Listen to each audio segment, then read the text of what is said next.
hoping that you all are enjoying what we're doing so far. This has been wonderful, but here's a question. Based on everything that I said with the horror, and I'm sure with some elements also with the thriller, what would create the perfect horror?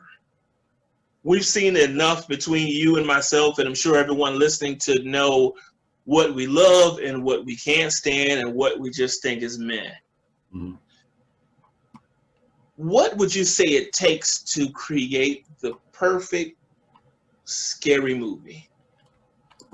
So for me, thinking of the horror films that I have seen that kept me scared, that kept me up, it was a combination of the setting and maybe not so much the plot, because that isn't always like a bigger deal, but is there a feeling, is there a mood in the film that keeps me guessing, that keeps me looking around the corner, that keeps me wondering what's real and what's not real? I've seen a few that do that very, very well. So I guess if there are any themes at play, that works for me too. So those are kinds of things that I noticed in the films that I thought were really, really good at scaring me. And I think that I believe we said before something about movies having to be rewatchable. For some people, The Exorcist wouldn't be something that they would want to continue to revisit because the air about it is so unclean. It's so thick, you know? For those of us that really enjoy horror, those things don't assault us like they do with someone who wants to see just a good popcorn, you know, munching type of deal. So you have ones, you know, for that. Other things have to be, your story has to be great. The director has to be on point. And I say, over some consideration, I take, for example, the Blair Witch Project, the original one. Here was something that was very funny because the actors had never been seen before. They were all new faces.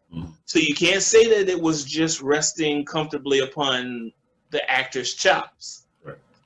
It had no score. There was no music. So it wasn't an issue where there were violins or there was big booms, or every time you saw something, there was that big boom that goes on now with horror where, you know, it tells you, be scary right here. Insert fear, you know. It was nothing more. I don't even think it had a script, to be honest. It was just the way that they just were fed the scenes, and I think they were told something more or less of, say what you would normally say. And I'm sure they went over it a couple of times and they kept the best parts. But that means you can throw out the script, you can throw out the actors, you can throw out the music even. And it's just down to a great story and the director. So with that in mind, and of course that one other item, that other little seasoning that has to go into the stew, and that would be the originality. That was something that I had never seen before with the whole, these people have been lost. Here is what happened to them. We have their footage.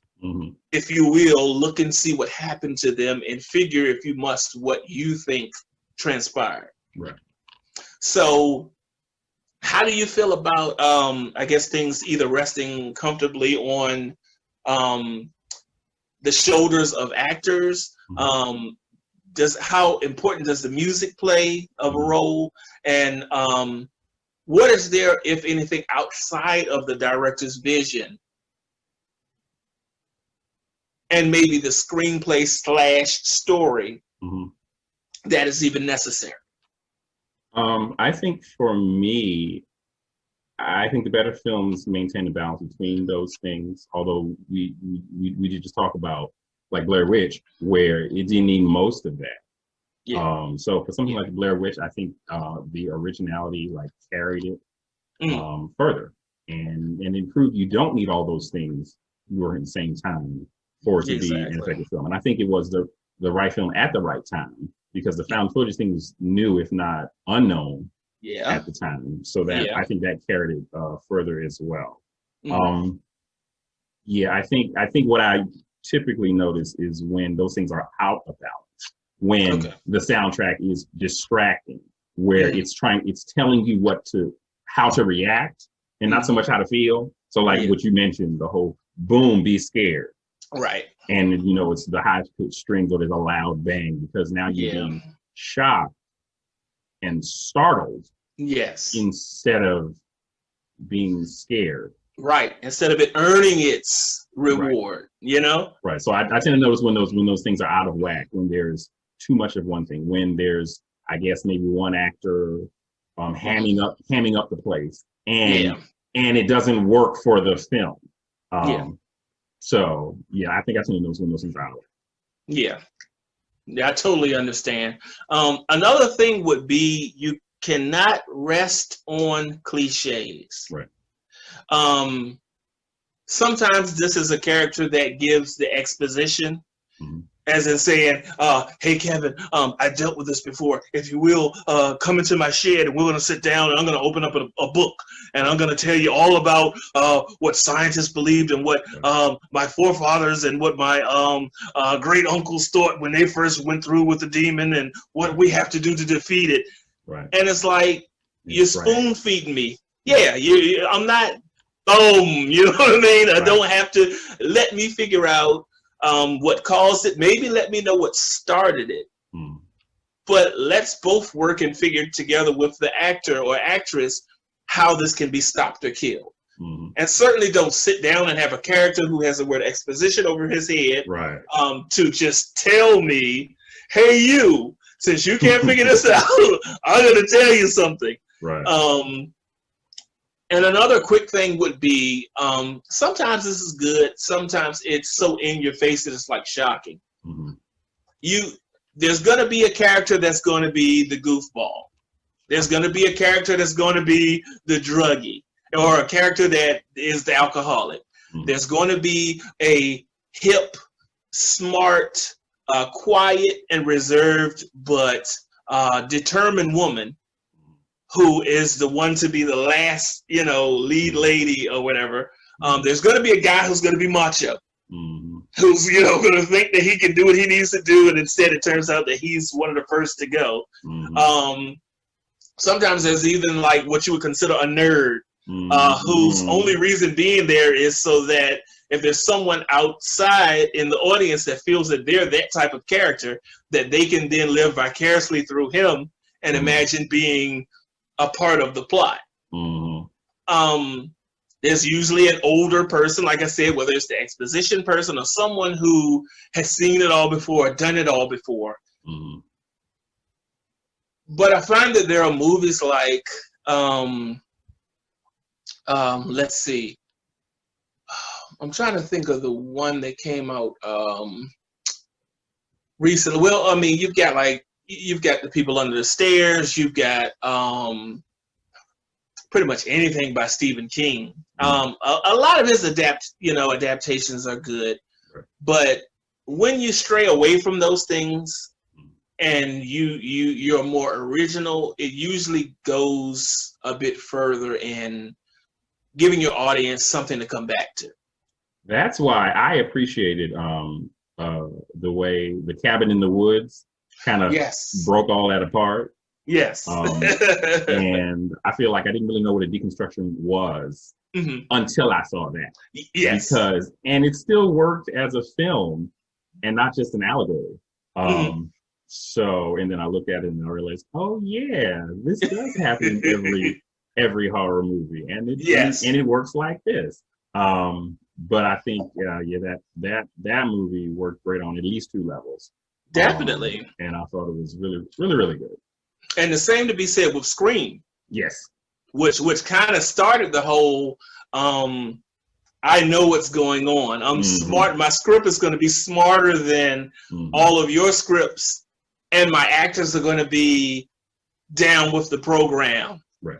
Which made it that much more fun because they were still over time, killed one by one.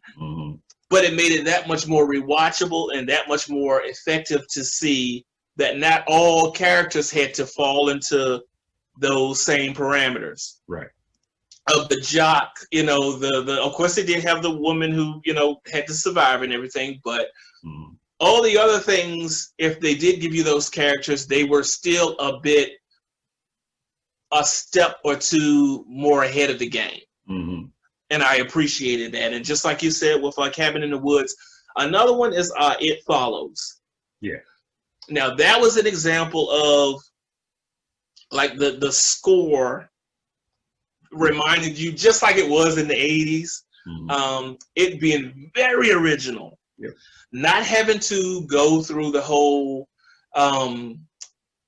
different character roles or whatever. Now it did have a scene where you had the person sit down and tell you everything that was going on. Yeah. But it happened early in the movie, almost so early that you were almost fooled into thinking it's got to be more to it than this. Right. And instead given for the rest of the film a movie that you had never seen before, where no one else had to tell you, okay, this is where it originated, this is what's going to happen, and everything else. I like the way that the dread was ramped up. I like the way that the movie just oozed this fear of something being behind you or coming behind you or following you at every corner. And I really felt that that was a fresh breath of air, because around that time, several things had come out that were so formulaic that I only watched them just out of sheer just being a horror fan. And it should be more than that. You shouldn't have to only say, okay, I'm going to go with this because I'm already invested before I even find out what it's about. And so this was something that definitely had some thought put into it, and it paid off. Yeah, so yeah, I mean, there's other things, you know, it like I said, it must be original. I think also the actors, now that we found out that they don't have to be that good, when they are A+ quality, quite naturally it only adds to the final, you know, the final stew, as it were. And from where you had Donald Glover, not Donald Glover, you had Danny Glover and Saw, having Brad Pitt in Seven, Morgan Freeman, just like we were saying about Hereditary. When you have an actor or an actress that can take the ball and run with it, give them the ball and get out of the way. And if at the most, make it so that the turf that they're running on is solid enough that they can score for you left and right. And that's what happened in those. And so, sure, have the perfect score, sure, have a great script, sure, have an excellent story. But if you do get a chance to be blessed with actors that can carry it, you got it made. Yeah.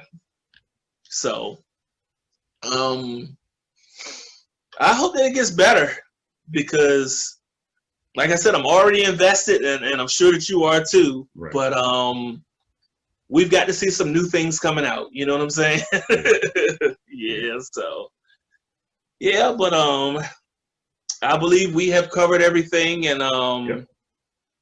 we had a great time with the top fives. Like I said, I hope you all are putting down in the comments what you think about what should be from 5 to 1.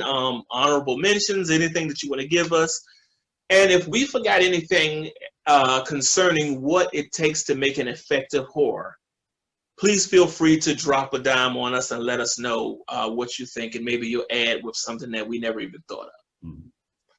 So, well, cousin, the next time I'm sure that we will be able to have something else to dig our teeth into. And ladies and gentlemen, you've been wonderful out there. We appreciate you. Over there across from me is Kevin Battle. And I am Javon Holloman. And Please feel free to drop a like, give us a comment, as I said before, and subscribe, because we are going to be coming with a lot of more just wonderful topics from the A to Z about everything from films, music, flicks, cinema, you name it. There it is.